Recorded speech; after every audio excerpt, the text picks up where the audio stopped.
สวัสดีค่ะพี่น้องค่ะวันนี้พัชชาจะพาพี่น้องมาแต่งกีบแมงดาแต่แมงดาวันนี้พัชชาใช้เป็นใบกระบือนะคะ ในการเย็บขอบหรือว่ากุนขอบนะคะพี่น้องค่ะนี่ค่ะวิธีตกแต่งวันนี้พัชชาจะใช้เป็นกีบบัวสายนะคะพี่น้องอันนี้เรียกว่ากีบบัวสายสอดไส้ดอกพุธเป็นดอกพุธสดดอกพุธแท้นะคะวิธีพับกีบบัวสายหลายๆคนยังพับกีบบัวสายโบปิ่นพี่น้องขานะคะพับทบเข้ามา1 2พับทบเข้ามา1 2ค่ะคล้ายๆกันเลย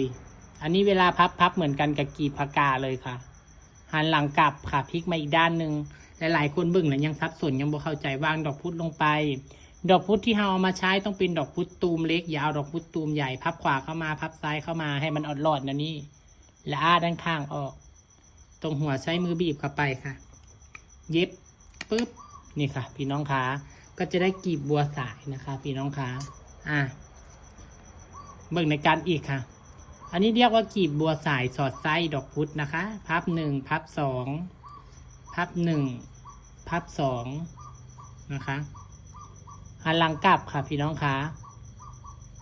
หลังจากนั้นวางดอกพุธลงไป1 ดอกค่ะแล้วก็พับขวาพับซ้ายนี่ค่ะง่ายบอกคะพยายามอย่าจิกตองใหญ่ให้จิกตองเล็กๆนะคะพี่น้องดูในกล้องอาจจะใหญ่แต่ที่จริงไม่ได้ใหญ่นะคะที่จริงมันเล็กๆเองเด้อนี่พี่น้องจ๋าเห็นบอกเราจะพับกีบนี้ให้พอเลยให้พอกันกับแมงดาเลยค่ะครั้งเดียวเลยเด้อนี่ค่ะง่ายๆแล้วใบตองที่เอามาพับนะคะสำคัญอย่าเอาใบตองที่หนาให้เอาใบตองที่บางเน้นเอาปลายใบตองอย่าเน้นเอาหัวใบตองเด้อ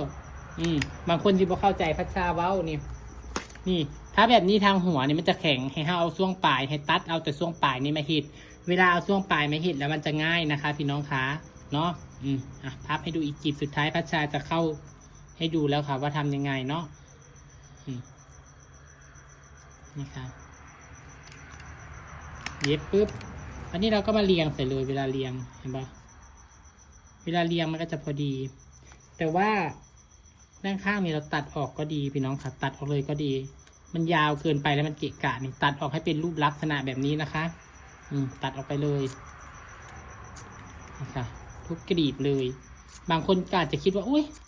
หลายขั้นตอนพัชชาพับยากเอากรีบกับพุงได้เหมือนกันค่ะพี่น้องคะแต่ละกรีบก็จะมีเอกลักษณ์และกับลวดลายที่ไม่เหมือนกันนะคะอย่างเช่นกรีบเล็บครุฑก็จะสวยไปอีกแบบแล้วก็ทำง่ายเนาะ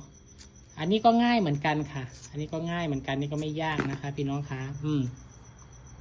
นี่ค่ะวางลงไปแล้วก็สเตปเปอร์เราเลยเย็บ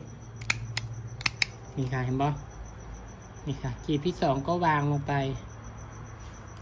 สเตปเปอร์เย็บกีบที่3วางลงไปค่ะพยายามเลือกเอากีบเล็กๆก่อนขึ้นเห็นบ่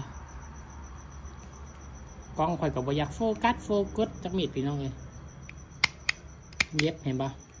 ง่ายบ่คะกีบที่4วางลงไปขยับออกมาด้านข้างนิดนึงค่ะพี่น้องคะกีบที่4นี้เพราะว่าเวลาเราเรียง1 2 3 4มันจะเพิ่มไปเรื่อยๆนะคะพี่น้องคะเห็นบ่ง่ายไหมคะ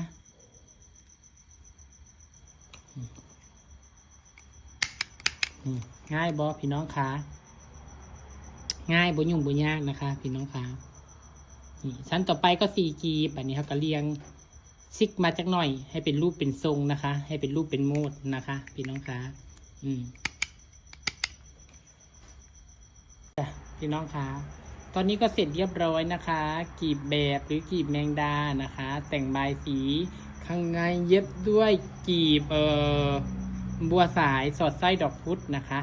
ก็จะได้อีกลวดลายหนึ่งก็จะสวยไปอีกแบบนะคะพี่น้องคะฝากกดแชร์ให้ประชาด้วยนะคะหากดูแล้วชื่นชอบในผลงานค่ะพบกันคลิปหน้าจ้ะไปแล้วจ้ะสวัสดีค่ะ